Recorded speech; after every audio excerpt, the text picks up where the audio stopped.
साथ बदलते भारत की शान।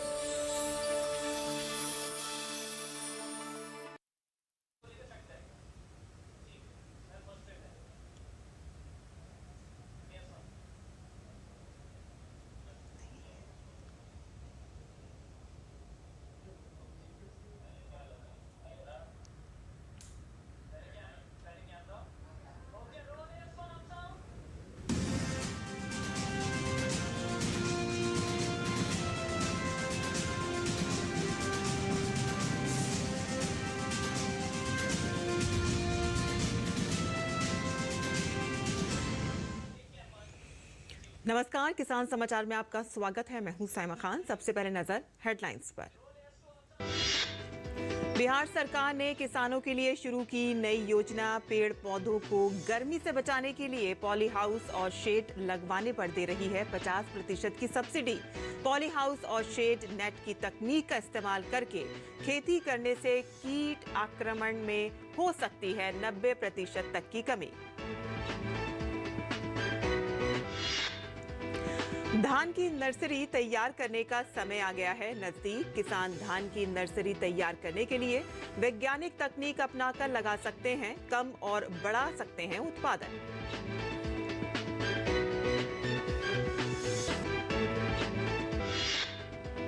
मध्य प्रदेश सरकार अपने किसानों को सुपर सीडर खरीदने के लिए 40 से 50% तक दे रही है सब्सिडी। सुपर सीडर के उपयोग से बचता है जुताई का खर्च। सुपर सीडर खरीदार किसान एक सीजन में कर सकते हैं 1 लाख रुपए तक की कमाई।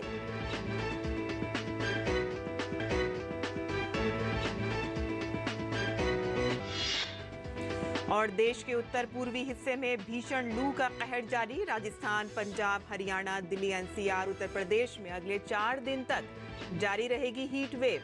दक्षिण भारत की ओर बड़ा मानसून। 4 दिन तक भारी बारिश का ऑरेंज अलर्ट।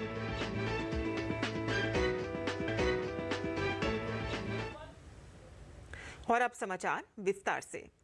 धान खरीफ सीजन की सबसे मुख्य फसल है और देश के अधिकांश किसान खरीफ सीजन में धान की खेती करते हैं। धान की नर्सरी तैयार करने का समय नजदीक आ गया है। ऐसे में किसान धान की नर्सरी तैयार करने के लिए वैज्ञानिक तकनीक अपनाकर लागत कम करके इसका उत्पादन बढ़ा सकते हैं। इसमें क्यारियों की लंबाई चौड़ाई, बीज की मात्रा, संतुलित खाद उर्वरकों का प्रयोग, खरपतवारों का नियंत्रण और बीज उपचार आदि शामिल हैं।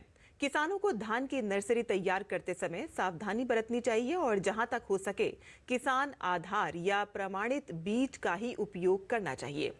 धान की पौध तैयार करने के लिए 8 मीटर लंबी एवं 1.5 मीटर चौड़ी क्यारियां बना लें और जब तक नए पौध हरे ना हो जाएं, पक्षियों से होने वाले नुकसान से बचाने के लिए विशेष सावधानी बरतनी चाहिए। और इसके लिए किसान शुरू के 2 से 3 दिन तक अंकुरित बीजों को पुआल से ढक कर रखें और इसके बाद नर्सरी क्यारियों के ऊपर अंकुरित बीजों को समान रूप से छिड़काव करें। नर्सरी तैयार करने के लिए किसानों को मध्यम आकार की प्रजातियों के लिए 40 किलोग्राम, मोटे धान के लिए 45 किलोग्राम और बासमती प्रजातियों के लिए 20 से 25 किलोग्राम बीज लेना चाहिए। बुआई से 1 महीने पहले नर्सरी तैयार की जाती है। अच्छी फसल के लिए किसानों को 1000 वर्ग मीटर क्षेत्र के लिए 10 क्विंटल सड़ी हुई गोबर की खाद, 10 किलोग्राम ड्राई अमोनियम फॉस्फेट तथा 2.5 किलोग्राम जिंक सल्फेट जुताई से पहले मिट्टी में मिला देने चाहिए। और आज के समय में कृषि क्षेत्र में फसलों की बुआई से लेकर कटाई और उसके प्रबंधन के लिए कई सारे कृषि यंत्र उपलब्ध हैं। ऐसे में किसान इन कृषि यंत्रों का उपयोग कर खेती को लाभकारी बना सकें, इसके लिए सरकार द्वारा इन कृषि यंत्रों पर सब्सिडी भी दी जा रही है। और ऐसा ही एक कृषि यंत्र है super seeder. Super seeder tractor के साथ जुड़कर कार्य करने वाला एक ऐसा यंत्र है जो फसल अवशेषों की समस्या का निदान करने के साथ साथ बुआई भी करता है। जो किसान धान की खेती के बाद गेहूं और चने की बुआई करते हैं, उनके लिए ये अत्यंत उपयोगी है। सुपर सीडर धान अथवा अन्य किसी भी फसल के गंठल यानी कि जिसे नरवाई कहा जाता है, उसे आसानी से छोटे छोटे टुकड़ों में काटकर मिट्टी में मिला देता है और उसके उपयोग से नरवाई को जलाने की जरूरत नहीं पड़ती है। इससे पर्यावरण प्रदूषण पर नियंत्रण होता है और इसके उपयोग से किसानों को नरवाई की झंझट से मुक्ति मिल जाती है। मध्य प्रदेश में किसानों को शासन की विभिन्न योजनाओं के तहत सुपर सीडर खरीदने पर 40 से 50% तक की छूट दी जा रही है। सुपर सीडर सामान्य तौर पर 1 घंटे में 1 एकड़ क्षेत्र में नरवाई नष्ट करने के साथ साथ बुआई कर देता है। सुपर सीडर के उपयोग से जुताई का खर्च बच जाता है। जिन किसानों के पास ट्रैक्टर है, उनके घर के शिक्षित युवा सुपर सीडर खरीदकर एक सीजन में 1 लाख रुपए तक की कमाई कर सकते हैं। मध्य प्रदेश में किसानों को सभी सरकारी योजनाओं का लाभ लेने के लिए पीएम किसान ऐप या kisan.mp.gov.in पर जाकर अपना रजिस्ट्रेशन करवाना होगा। वहीं बिहार सरकार अपने राज्य के किसानों के लिए एक नई योजना लेकर आई है, जिसके तहत पेड़ पौधों को गर्मी से बचाने के लिए पॉली हाउस और शेड लगवाने पर 50% सब्सिडी दी जाएगी। पॉली हाउस और शेड नेट की तकनीक का इस्तेमाल करके खेती करने से कीट आक्रमण में 90% की कमी आएगी और इसके अलावा 3 से 5 डिग्री तक तापमान में कमी आएगी। ड्रिप सिंचाई द्वारा 90% जल का बचाव होगा और इससे किसानों की आय बढ़ेगी और किसान साल भर फलों और सब्जियों की खेती कर सकेंगे। इसके अलावा तेज हवा चलने पर भी फसलों को नुकसान नहीं होगा। इस योजना का लाभ उठाने के लिए किसान ऑनलाइन आवेदन कर सकते हैं। किसानों को पॉली हाउस लगाने के लिए प्रति वर्ग मीटर की इकाई लागत 935 रुपए पर 50% यानी कि 467 रुपए दी जाएगी और साथ ही शेड नेट के लिए प्रति वर्ग मीटर की इकाई 710 रुपए पर 50% 355 रुपए दी जाएगी। और आइए आप जानते हैं कि इसके लिए कैसे आवेदन आप लोगों को करना होगा। इसके लिए आपको सबसे पहले बागवानी विभाग की ऑफिशियल वेबसाइट पर जाना होगा। होम पेज पर आपको उद्यान निदेशालय अंतर्गत संचालित योजनाओं का लाभ लेने के लिए ऑनलाइन पोर्टल के ऑप्शन पर क्लिक करना होगा। पेज पर आपको संरक्षित खेती द्वारा बागवानी विकास योजना के लिए आवेदन का ऑप्शन आएगा, उस पर क्लिक करना होगा। नया पेज खुलते ही योजना के नियम और शर्तों की जानकारी आएगी। इन नियम और शर्तों को ध्यान से पढ़ने के बाद सहमत वाले ऑप्शन पर क्लिक करना होगा और इसके बाद आवेदन फॉर्म खुल जाएगा। आवेदन फॉर्म में मांगी गई जानकारी को ध्यान से भरें। आवेदन में मांगे गए सभी दस्तावेजों को अपलोड करें और उसके बाद सबमिट के ऑप्शन पर क्लिक करें और इस तरह से आपका ऑनलाइन आवेदन पूरा हो जाएगा। और खेती किसानी करने वालों के लिए अच्छी खबर है। राष्ट्रीय बागवानी मिशन योजना के तहत आम और केले का पौधा लगाने के लिए योजना शुरू हो चुकी है।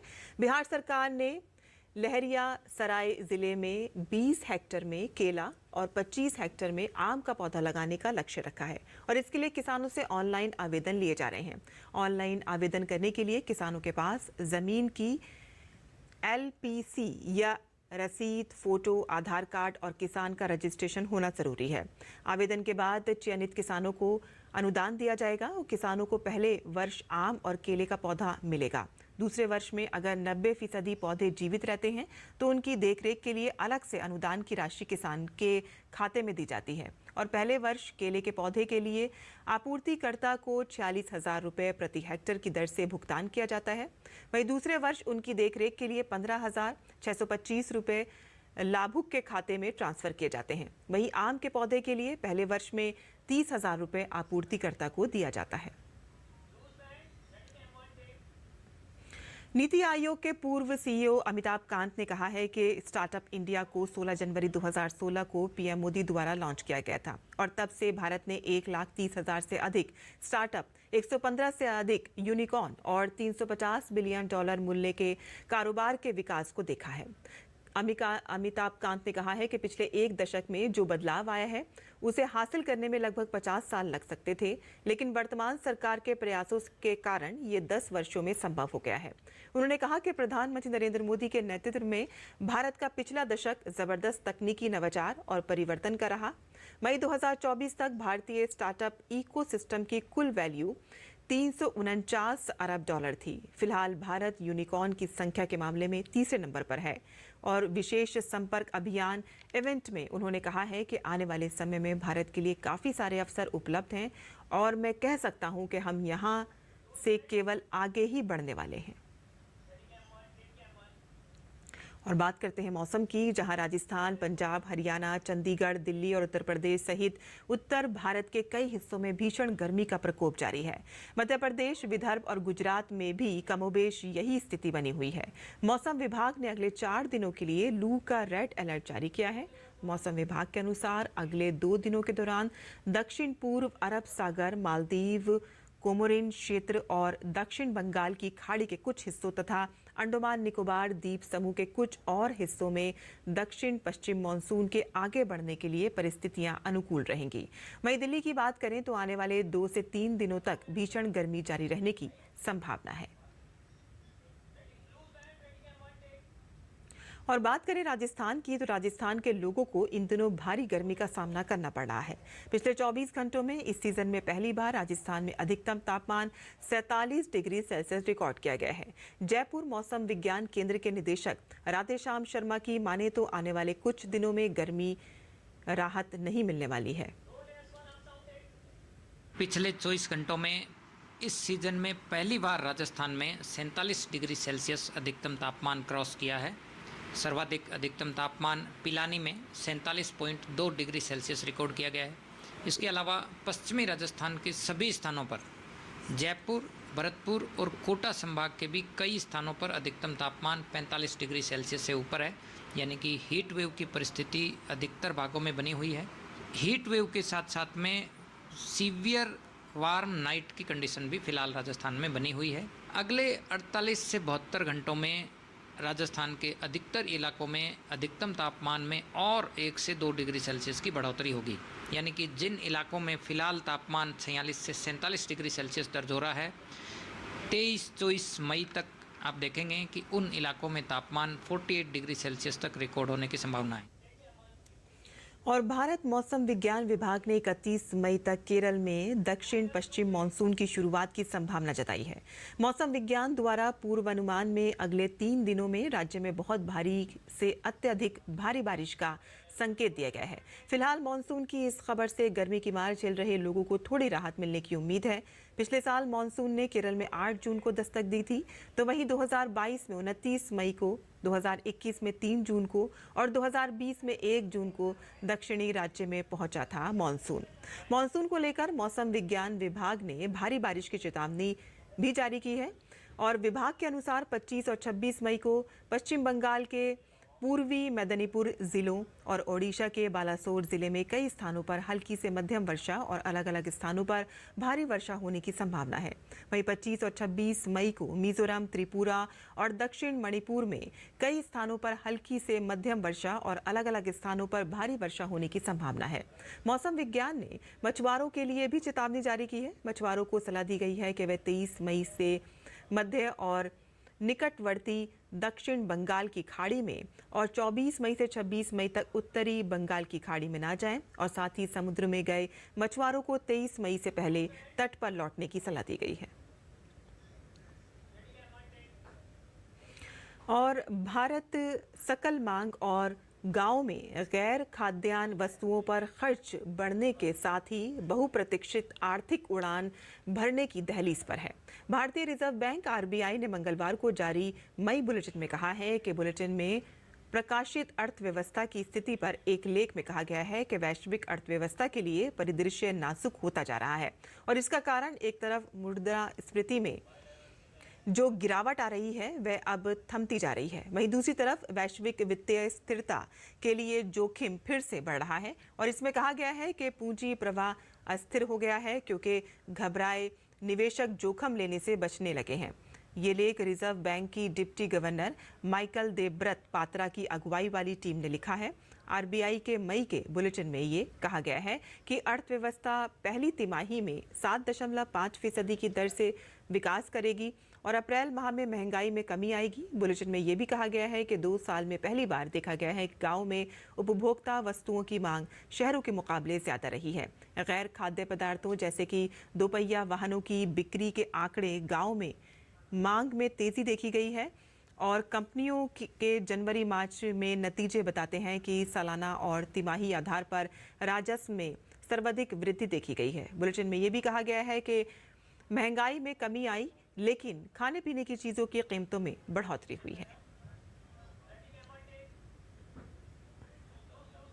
और अगर नाक बंद होना, सिर दर्द आम लक्षण कभी ना कभी सभी को प्रभावित करते हैं। यदि ये लक्षण बार बार हो या ठीक ना हो रहे हो तो विशेषज्ञों को दिखाना चाहिए, क्योंकि ये साइनोसाइटिस की समस्या के कारण हो सकते हैं। साइनोसाइटिस की समस्या का कारण जानकर उपचार करवाना बहुत उपयोगी होता है। देखते हैं हमारी ये रिपोर्ट।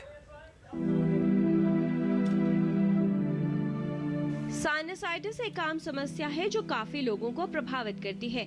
इसके कई कारण हो सकते हैं। ये स्थिति बच्चों से लेकर वयस्कों तक किसी को भी हो सकती है। साइनसाइटिस होने पर व्यक्ति में कुछ लक्षण उत्पन्न होते हैं। साइनोसाइटिस के अंदर जनरली नाक बंद रहती है, नाक से डिस्चार्ज आ सकता है। कई बार नाक का डिस्चार्ज पीछे गले में गिर सकता है, उसको हम बलगम के रूप में वो आ सकता है। और साथ में कई बार हेडेक हो सकता है, सर में दर्द की समस्या, चेहरे पे कई बार सूजन आ सकती है। साइनोसाइटिस की जो मेन जो कंप्लेंट होती है वो नाक बंद रहना होता है। और अगर आपको काफ़ी दिनों से ऐसी प्रॉब्लम हो रही है तो आपको एक ENT विशेषज्ञ को दिखाना चाहिए। एंडोस्कोपी से हम नाक के अंदर क्या प्रॉब्लम है उसको जान सकते हैं और कई बार पॉलिप का डायग्नोसिस कर सकते हैं। ऐसा हो सकता है कि आपको एक CT स्कैन करने की ज़रूरत पड़े, जिससे हमें ऑपरेशन के अंदर कई बार अगर हमें सर्जरी करनी पड़ सकती है तो उसका हमें जानकारी CT स्कैन से हमें मिल जाती है। सामान्य स्थिति में साइनस में बलगम बनता है जो नाक के अंदरूनी हिस्से को नम रखता है और धूल, एलर्जी व प्रदूषक तत्वों से बचाने में सहायक होता है। स्वस्थ साइनस हवा से भरे होते हैं, लेकिन जब इनमें अवरोध आ जाता है तो ये तरल पदार्थ से भर जाते हैं। इसमें रोगाणु बढ़ सकते हैं और संक्रमण का कारण बन सकता है। बहुत अच्छी दवाइयाँ अवेलेबल हैं जो कि साइनोसाइटिस को ट्रीट कर सकती हैं। अगर एलर्जिक राइनोसाइनोसाइटिस है तो हम एंटी एलर्जिक दवाइयाँ ले सकते हैं, कुछ नेजल स्प्रेज ले सकते हैं जिससे कि एलर्जी को कंट्रोल किया जा सकता है। अगर साइनस के अंदर बैक्टीरियल इन्फेक्शन है या पॉलिप है तो कई बार हमें सर्जरी की ज़रूरत पड़ सकती है। आज की डेट में हमारे पास एंडोस्कोपिक साइनस सर्जरी का ऑप्शन अवेलेबल है। एंडोस्कोपिक साइनस सर्जरी के अंदर एंडोस्कोप के द्वारा हम नाक के अंदर जो भी प्रॉब्लम है उसको ठीक कर सकते हैं। साइनस की जो ओपनिंग्स है, जो ब्लॉक हैं, उनको हम खोल सकते हैं। ऑपरेशन के बाद भी कई बार लंबे समय तक साइनस का इलाज की ज़रूरत पड़ सकती है, क्योंकि अगर आपने ऑपरेशन कराया है और पॉलिप्स हैं, उन पॉलिप्स को निकालने के बाद पॉलिप्स को कंट्रोल करना ज़रूरी है। उसके लिए हम लंबे समय तक कुछ दवाइयाँ और स्टीम ले सकते हैं। साइनसाइटिस का उपचार इस बात पर निर्भर करता है कि इसका कारण क्या है और ये समस्या कितने समय से चल रही है। कुछ मामलों में साइनसाइटिस बिना किसी चिकित्सीय उपचार के अपने आप कुछ समय में ठीक हो जाता है। कुछ मामलों में दवाओं की आवश्यकता होती है, तो वहीं कुछ अन्य विकल्प द्वारा इलाज किया जाता है। बचाव के लिए आपको एक तो जिस चीज़ से एलर्जी है, अगर आपको पता है कि मेरे को इस चीज़ से एलर्जी है, डस्ट से एलर्जी है, पोल्यूशन से एलर्जी है, तो उससे बचाव करना चाहिए। एक्सट्रीम ऑफ टेम्परेचर अगर चेंज हो रहा है तो उससे हमें बचना चाहिए। स्मोकिंग से हमें बचना चाहिए क्योंकि स्मोकिंग से साइनस की प्रॉब्लम बढ़ सकती है। और अपने खुद दवाइयाँ ना लें, बिकॉज उनसे क्या होता है कि अगर आप लंबे समय तक नेजल ड्रॉप्स यूज़ कर रहे हैं तो वो ज़्यादा हानिकारक हो सकता है और आपको उसकी आदत पड़ सकती है। यदि आपको नाक बंद रहना, बार बार जुकाम होना, सिर में दर्द या साइनसाइटिस के कोई भी लक्षण रहते हैं तो एक विशेषज्ञ से परामर्श लें और इसका कारण जानकर सही इलाज करवाएं। किरण भारद्वाज, DD न्यूज।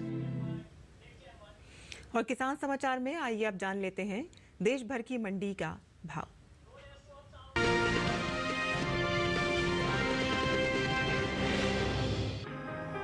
ज्यादातर मंडियों में मंगलवार को मसूर का कारोबार उतार चढ़ाव के साथ हुआ, जबकि कुछ मंडी में इस दौरान भाव में कोई बदलाव देखने को नहीं मिला। एगमार्कनेट के मुताबिक मध्य प्रदेश की आगर मंडी में मसूर के कारोबार में तेजी देखने को मिली। यहां 20 मई को इसका भाव 5,980 रुपए था, जो 21 मई को 150 रुपए बढ़कर 6,130 रुपए प्रति क्विंटल हो गया। राज्य की रीवा मंडी में मसूर के सौदे सुस्ती के साथ हुए। यहां 20 मई को इसका भाव 5,721 रुपए था, जो 21 मई को 4,240 रुपए प्रति क्विंटल हो गया। जो 21 मई को 21 रुपए लुढ़क कर 5,700 रुपए प्रति क्विंटल रह गया। जबकि उत्तर प्रदेश की लखीमपुर मंडी में मसूर के कारोबार में बढ़त देखने को मिली। यहाँ 20 मई को मसूर का भाव 6,350 रुपए था। 20 मई को 15 रुपए की मामूली बढ़त के साथ 6,365 हो गया। पश्चिम बंगाल की आसनसोल मंडी में बीते 2 दिन यानी 20 और 21 मई को मसूर का भाव 9,600 रुपए प्रति क्विंटल पर बना रहा। कृषि मंत्रालय की ओर से जारी दूसरे अग्रिम अनुमान के मुताबिक साल 2023-24 के दौरान मसूर की उपज 16,36,000 टन रहेगी, जबकि साल 2022-23 में ये आंकड़ा 15,59,000 टन था। यानी इस बार मसूर की उपज में 77,000 टन की बढ़ोतरी का अनुमान है। बात दलहन की पैदावार की करें तो घरेलू स्तर पर इस साल कुल दलहन की पैदावार अच्छी होने का अनुमान जताया गया है। कृषि मंत्रालय के दूसरे अग्रिम अनुमान के मुताबिक देश में साल 2023-24 के दौरान कुल दलहन की पैदावार 234,42,000 टन होने की उम्मीद है, जो पिछले साल के 260,58,000 थी।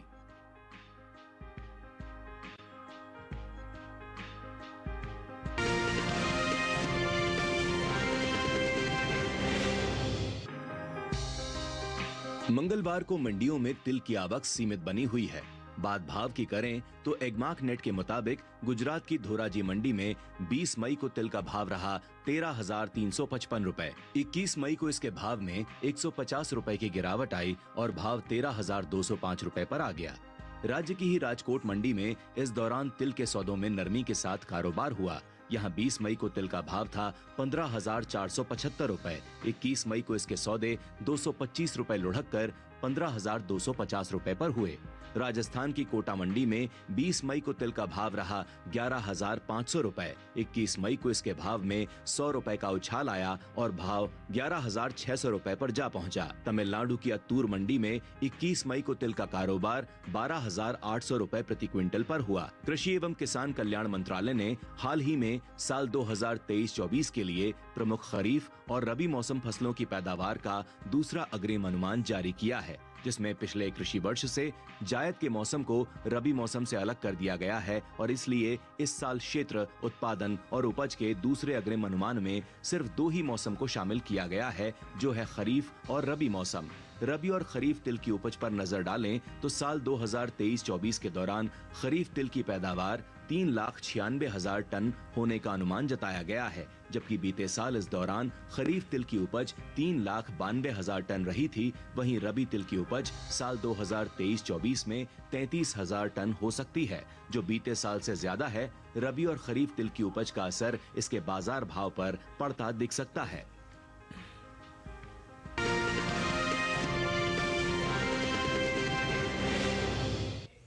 और मंडी खबर के बाद आइए अब बात करते हैं मौसमी खेती की। किसान इस मौसम में कैसे रखें अपनी खेती का ख्याल, आइए देखते हैं।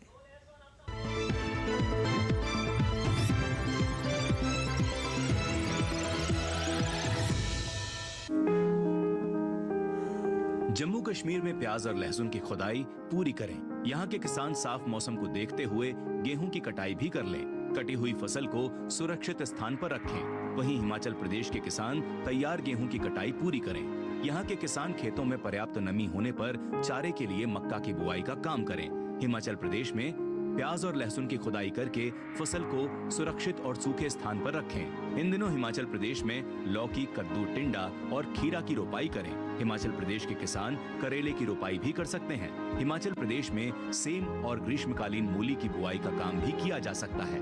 अगर उत्तराखंड की बात करें तो यहाँ अदरक के खेतों में जैविक खाद या सूखी घास जैसी चीजों से मल्चिंग करें। उड़द के खेत में जरूरत के हिसाब से सिंचाई करें। उत्तराखंड में पशुओं के लिए चारा बोने का ये उचित समय है। यहाँ के किसान इन दिनों धान की नर्सरी बोने का काम भी कर सकते हैं।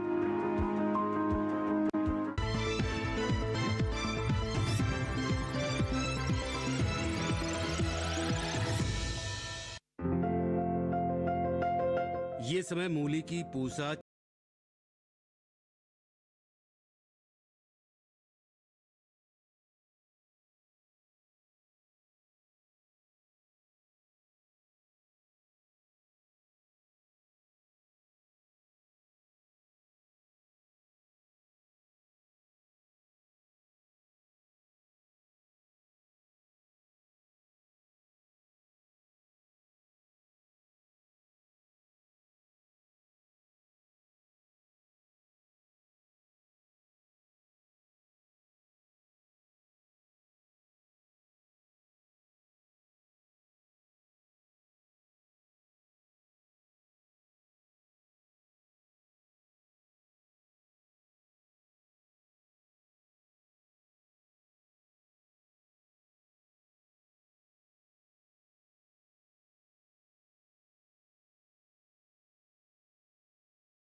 का छिड़काव करें।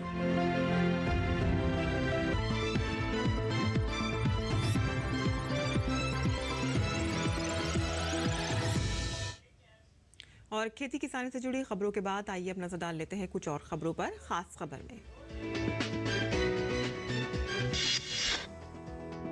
प्रधानमंत्री नरेंद्र मोदी ने उत्तर प्रदेश के बस्ती में जनसभा में कहा है कि देश में 5 चरण के चुनाव हो चुके हैं और इन 5 चरणों के चुनाव से ही देश में तीसरी बार मोदी सरकार पक्की कर दी है। केंद्रीय गृह मंत्री अमित शाह ने पश्चिमी बंगाल के कांती में एक जनसभा को संबोधित किया। अमित शाह ने पश्चिम बंगाल के मुख्यमंत्री ममता बनर्जी पर निशाना साधते हुए कहा कि उनके विरोध के बावजूद CAA पारित कर दिया गया।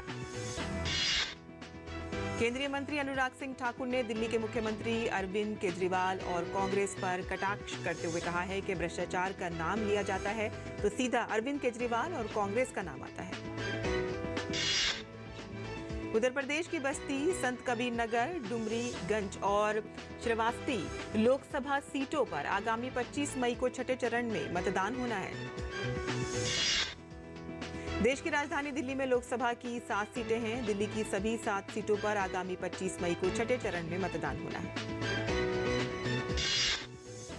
प्रधानमंत्री और भारतीय जनता पार्टी के वरिष्ठ नेता नरेंद्र मोदी ने विपक्षी गठबंधन को महिला विरोधी बताया है। उन्होंने कहा है कि विपक्षी दल महिलाओं को आरक्षण देने का करते हैं विरोध। उत्तर प्रदेश के मुख्यमंत्री योगी आदित्यनाथ लगातार कर रहे हैं चुनाव प्रचार। योगी ने जौनपुर में कहा कि लोकसभा चुनाव के 5 चरणों के बाद भाजपा 400 पार के लक्ष्य को प्राप्त करने के लिए तेजी से है अग्रसर। उत्तर प्रदेश के उप मुख्यमंत्री ब्रजेश पाठक ने किया बड़ा दावा। कहा कि छठे चरण के चुनाव में बीजेपी सभी सीटें जीतेगी। यूपी में लोकसभा की सभी 80 सीटों पर खिलेगा कमल। दिल्ली की केजरीवाल सरकार में मंत्री आतिशी ने भाजपा पर हरियाणा सरकार के माध्यम से दिल्ली के पानी को रोकने का आरोप लगाया। आतिशी ने कहा कि 25 मई की वोटिंग से पहले भाजपा ने रचा अब नया षड्यंत्र। दिल्ली के इतिहास में पहली बार यमुना का पानी 371 फीट से भी नीचे आया। 671। आम आदमी पार्टी की राज्यसभा सांसद स्वाति मालीवाल ने बदसलूकी और मारपीट मामले में दिल्ली पुलिस मुख्यमंत्री अरविंद केजरीवाल के सहयोगी विभव कुमार को मुंबई से वापस दिल्ली लेकर आई। ईडी ने मनी लॉन्ड्रिंग मामले में रियल एस्टेट कंपनी IREO की 59 करोड़ रुपए की संपत्ति अटैच की। ईडी अब तक इस मामले में कंपनी और अन्य के 1300 करोड़ रुपए की संपत्ति अटैच कर चुकी है। और किसान समाचार में आज के लिए बस इतना ही। अनुमति दें। नमस्कार।